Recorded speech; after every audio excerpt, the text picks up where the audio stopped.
Oh, guess what? I want to show you something. It's my birthday today, May 29th. And I've been thinking about my family for months. And I want to reverse the birthday thing. It's my birthday, and I want to give my family members, my grandchildren, and other people that I love a present. I hope you'll think it's a present. I think it of something that if I could leave my family any gift at all, I would want to leave them a little bit of what made me what I am. And I was born in 1939, and I was born into a family that I feel very grateful that I could be with them. And I've thought a lot. I could give you gold or silver, but I don't really have any, and I don't consider it important to have. But what has sustained me my whole life and made me what I am and how I am, I want to give that to you. And I'm going to tell you the first thing that's the most important thing that I ever learned in my whole life. And I'm sad to say it took over 30 years to learn it, is that we have our free agency. We can choose what we want to do or how we want to live our life. But it all boils down to what I learned. And it's true with each one of you, too. You only have one person that you have control of, and that's yourself. And in my lifetime, I've tried to exert my will on my children. And especially, I wanted my husband to grow up to be that perfect man that I always dreamed about, because I've read books with happy endings ever after. But the time came in my 30s, late 30s, that my children had left home for various reasons, marriage, and other things that they were doing. And I found myself alone at home. And I wanted so much for Jamie to know what I know. And you notice I skipped over the what I believe to what I know. And so I tried really hard to mold him into this perfect man. And it wasn't working. And he actually, I would say, was a little rebellious. And so I fasted and I prayed and asked that he would change. Please help me. And I couldn't see any progress at all. In fact, I thought he was getting worse. And so I was getting ready on a Sunday morning to go to church by myself, as always. And I was looking in the mirror, combing my hair, and I said to myself, what am I going to do? And into my mind came this clear thought. fix yourself. And I thought, what do I need to fix? I'm perfect. And I thought of all the things that I figured made me a perfect person. I went to church. I had a job in church. I paid my tithing. And I tried to be kind to other people. So what could I fix? I was perfect. And then that thought went across my brain again like it was a ticker tape. Fix yourself. And so I went to church and I kept thinking about that. Why do I need to fix me? But I resolved and recognized that that thought was the Spirit speaking to my heart and soul. So I began to fix myself. And I had a hard time thinking of anything I needed to fix. And then I realized that I actually had only control of myself. So, okay, I give in, I'll fix myself. And I began to change. And I'm sure the first thing I changed was my body language. The silent things that you do and think. And I began to look at Jamie as a person that had his free agency. And only he could fix himself. But I couldn't do it. And guess what? The miracle happened as I changed my attitude, gave Jamie his free agency, and without any body language or anything to prod him on, the miracle happened. And Jamie changed because I changed. And here it is, it's my birthday. I'm 87 today. And I'm still trying to fix myself. And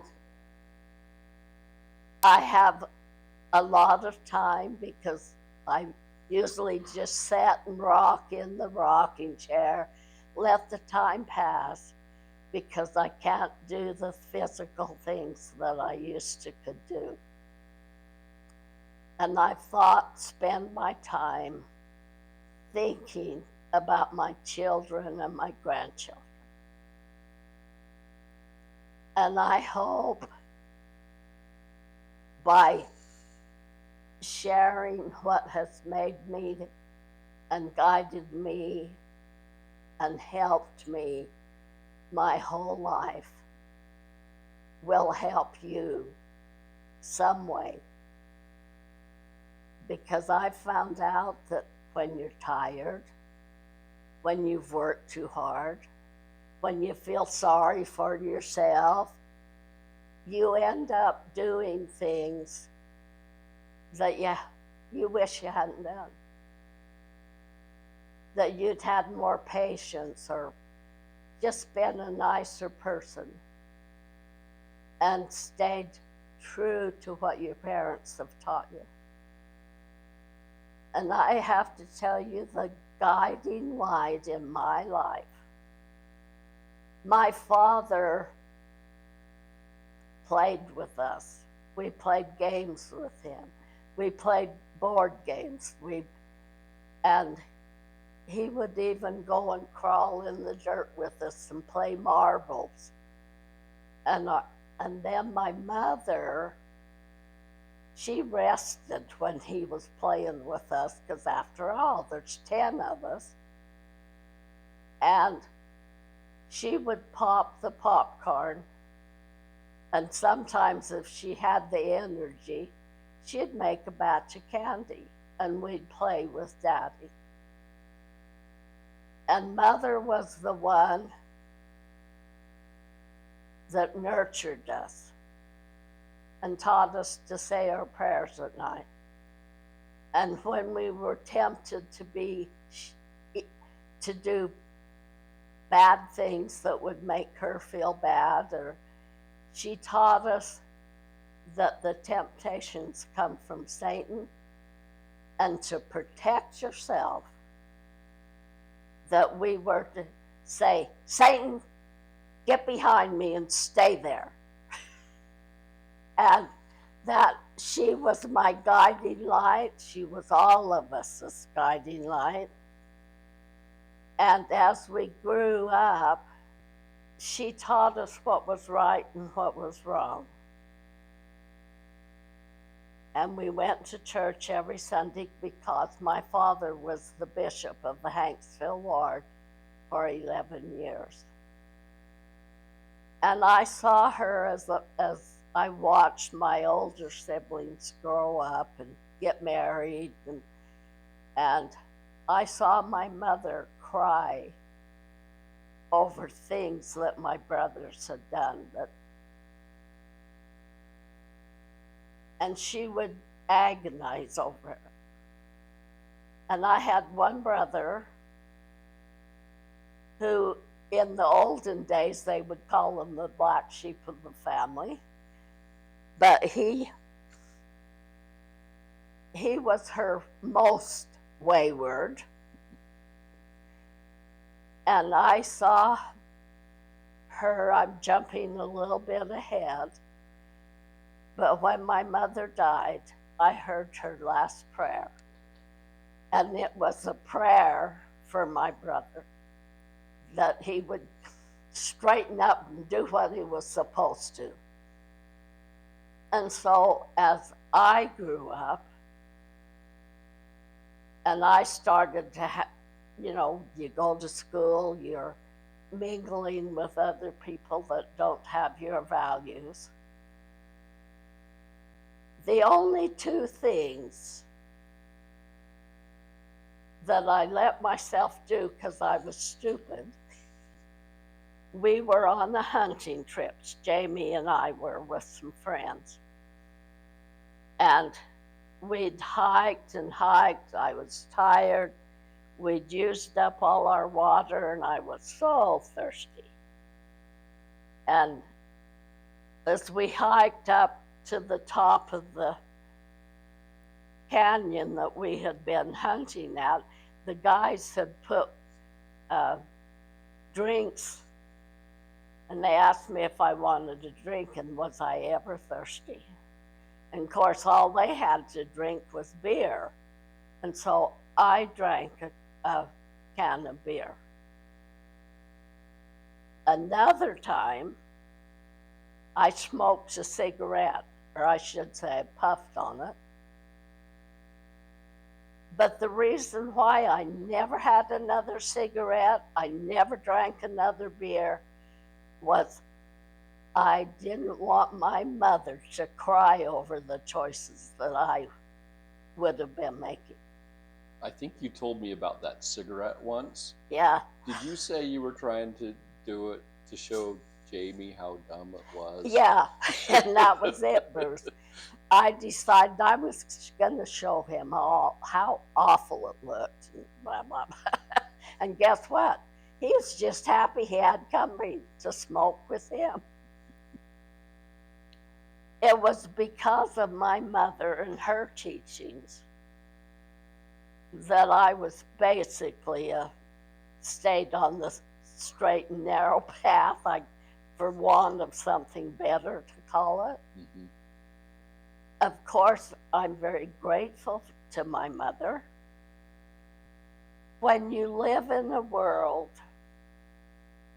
where your friends, the literature that you read, what you see on TV, or you go to places, and they're all saying, "You're stupid.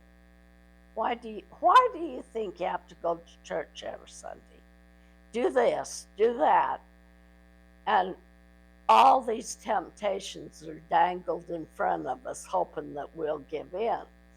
And of course, as my mother said, those are the temptations from the devil and his helpers. And you only have control of yourself. And so you can't blame anybody else for the choices that we make except you, yourself. I grew up in a family that we'd get up in the morning and mother would fix breakfast, and whoever set the table, because we all took turns helping her, we would turn the chairs outward and kneel by those chairs and have family prayer. And at night, mother come and taught us how to say your prayers at night, and you did them regularly because it was a habit. And it also was a comfort. And in my case, it was a guiding place for me to go. I learned about prayers and answers to prayers. I saw my father use the power of his priesthood. Daddy's mother had cancer of the stomach, and she had just gotten to be thin and skinny and could hardly function. And I told you that they lived in Price, 100 miles from Hanksville. And she would be so happy when Daddy had come. And he came, and she asked him to use the power of his priesthood to give her a blessing, and ask Daddy to bless her that she could go live with him. Daddy gave her what she wanted him to do, and it was very, very hard for him. And and she died in 49, and I would have been 10 years old. Within 10 minutes, she died and left this earth to go live with that God who gave her life. During that growing up years, there was another woman that had cancer that asked my dad the same thing, that he would bless her, that she would no longer have to suffer. And within 10 minutes, she too left this earth. I told you that he drove the mail. Mm-hmm. He became friends with the people who he stopped at their mailbox, and we either would take their mail or put some back in. And this one, he stopped at the mailbox, and the person that lived there, his name was Romalo Ortego, a strict Catholic. But he was waiting for Daddy at the mailbox. He was very agitated, very upset. He grabbed my dad's hand and asked him to please, please come and bless my daughter with one of your blessings. So he went into the house. His daughter was comatose on the bed. So he visited with Romalo and did give his daughter a priesthood blessing. And then, of course, got back in his mail truck and went up and did whatever, and then he come back. And when he came back, he stopped at Romalo's if for no other reason than to see how her daughter was, how his daughter was.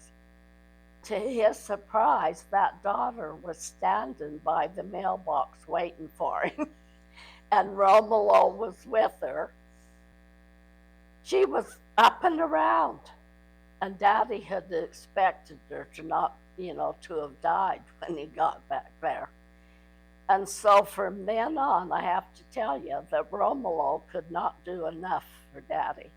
Sometimes Daddy would take us to do the mail run, and I was with him, and we came around this turn and scared me to death because Daddy was going this way and Romalo was coming this way with this big old truck. I thought they was gonna wreck, but he had to stop again and talk to Daddy and tell him how much he loved him. But Daddy had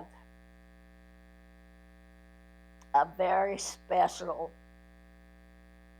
priesthood blessing with himself, because anybody in Hanksville that really got in trouble with sickness or whatever, they always come for Daddy. And I am proud to have witnessed that in my growing up years. And I did not doubt the power of the priesthood because I had been privileged to see it. Another time, and this was in 1949 too, it was the beginning of the scare with polio, and people, it was terrible. And people in Hanksville got it, and some of them died. And they were mostly school-age kids. Well, Nona B. and Burns had gotten married and moved to Salt Lake. And Nona B. was expecting her first baby, who was Glenna San. And Mother caught the bus in Green River and took June and Louie with her to be up there to when Nona B. had her first baby, which would have been Mother and Dad's first grandchild. While they were there, June and Louie both got polio. And I think June would have been 5 going on 6, and Louie would have been 3 going on 4. They sent the word, I don't know how, well, they probably telephoned somebody. Hanksville didn't have telephones. Anyway, she must have called someone in Green River to send word to Hanksville to Daddy that June and Louie were in the hospital and that they had polio. Ann and I were out in the garden picking the cucumbers. Gladys was watching over us. That's Kent's, my oldest brother's wife. She come out in the garden to tell us that June and Louie had polio. And that was like a death sentence, because people were dying all over the United States with polio. We had been taught well. We didn't know what else to do. So out in the cucumbers, in the middle of them, was Mary and Ann praying for June and Louie. Daddy, of course, immediately started for Salt Lake. When he got there, Louie was better, but June was in a very bad way. Everybody was afraid of polio. That was it was a death sentence. they wouldn't let you go visit because you might spread it or you might catch it. But Daddy, there was a white coat laying on a chair, something like doctors wear, and he put that white coat on. Well, in fact, I think they made him put it on to go in and see her because he wanted to give her a blessing, priesthood blessing. But they told him he could, you can go see her, but you can't stay. But he had that white coat on. And so the nurses come in and out, and June at this time was in an iron lung because she couldn't breathe on her own. So Daddy tells that he determined that he wasn't going to leave June's side until they threw him out. And he had his bottle of consecrated oil and sat by the side of her and anointed her with oil on every bit of her body that he could reach and gave her a priesthood blessing. He said he didn't know, but he suspected that the hospital workers just kind of ignored him because that was his little girl in that position. Or if they just couldn't see him because he had felt the urgency of doing that. And so he ended up doing that all night long.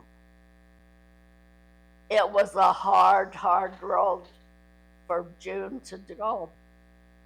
What happened is the polio settled in her heart and lung. But after Daddy had spent the night with her, it moved into her back, her spine, and so she was able to breathe on her own. But it twisted her back, and she had a double curvature of the spine. And so the end result of that priesthood blessing that he gave to June was that she was a year in the LDS hospital, and then they built the new primary children's up the hill, and she ended up 3 years altogether, 2 years in the primary children's hospital and a year in the LDS hospital.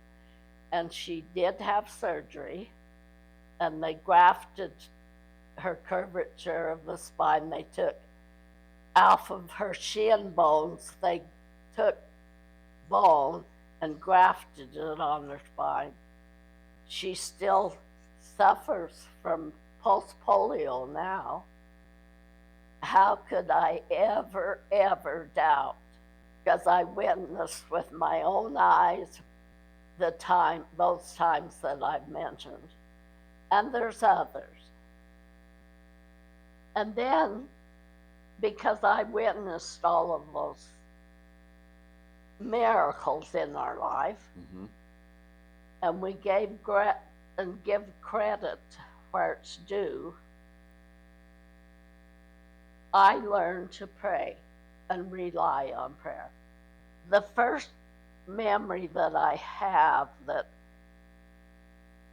impressed me, I think I was 9 or 10 years old, maybe 8. We had a house in Bicknell because when you got into high school, you had to move. Hanksville had a grade school that went through the 8th grade.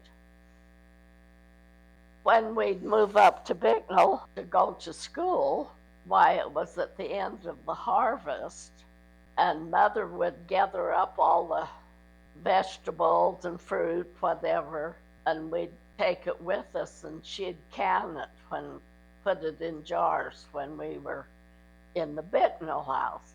I can't remember now what she sent me to the store for. I think I was probably 9 or 10 years old.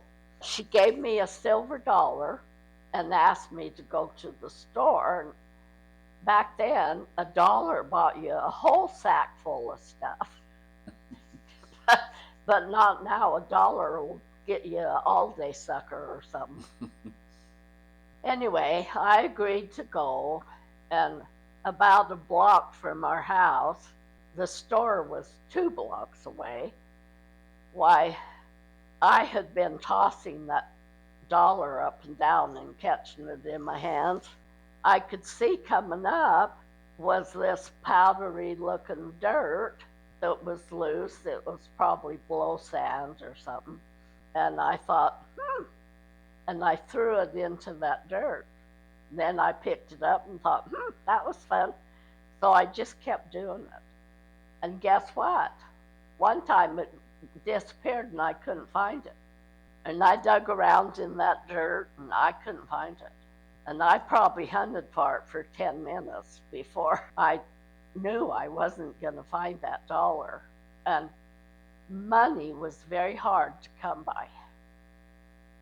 And even though it only cost 10 cents to go to the movie theater, so I dug around some more and couldn't find it.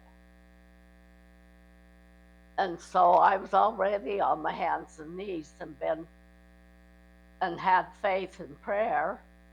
And so I said a prayer that I'd be able to find that dollar bill and be forgiven for being so stupid as to throw it in the dirt in the first place.